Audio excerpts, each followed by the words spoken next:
við í deiliskipulagsvinnunni vorum við búin að leggja línurnar með mjög margt varðandi hæðir, húsa og leigu og annað slíkt. Þannig að í raun og veru var þetta svolítið kannski sömuleitt eitt ferill, þar segja deiliskipulagsvinnan og svo húshönnunin.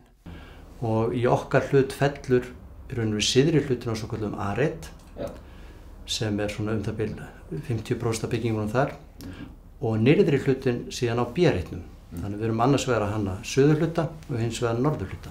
Og þetta er hvoru tveggja norðan megin við útvarpshúsið, á meðan það sem þegar er risið, sem kallað er C-reiturinn, það er sunnan megin við og eru stakstæða byggingar, á meðan þetta eru eiginlega byggingar sem raða sér í kringum inngarða.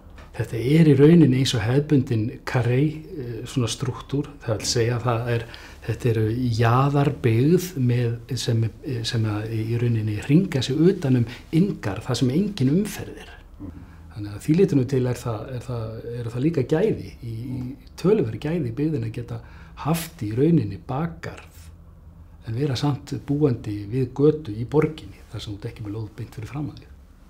Og líka þessar þaksvalir og þessar sérándareitir sem að margar íbúðir eru með, að svona, sem við erum svolítið að reyna að ná fram að þó þú sért í býstna svona þéttu borgarumhverfi, að þú fáir samt svolítið að þeim gæðum sem að maður tengir meira við svona dreifðari úthverfabyggðir, sko. Staðsetningin er auðvitað mjög góð gagnvart því það er stutt í margt, hvort þú vilt fara niður í miðbæinn eða í verslanir eða annað slíkt. Það er stutt í almenningssamgöngur, það er stutt að hjóla niður í bæ, en þú ert samt ekki niður í miðbæ, þú ert ekki í svona kannski þessum mesta háaða og erli sem er þar. Þú ert komin út úr miðbænum en þú ert samt miðsvæðis og þú ert líka stutt frá útivistarsvæðum, þú ert stutt frá Laugardalnum og öðru slíku.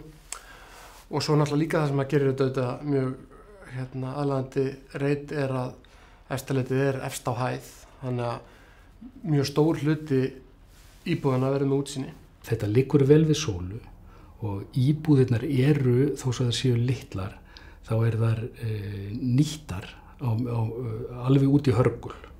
Þannig að það fer yfirleitt ekki neini fermetrar í ganga eða neitt svoleiðis. Og við erum búin að leggja í rauninni mikla vinnu í það að reyna að skipuleggja þetta vel þannig að svæði nýtist og það sé breytilegt, það geti breyst með þér.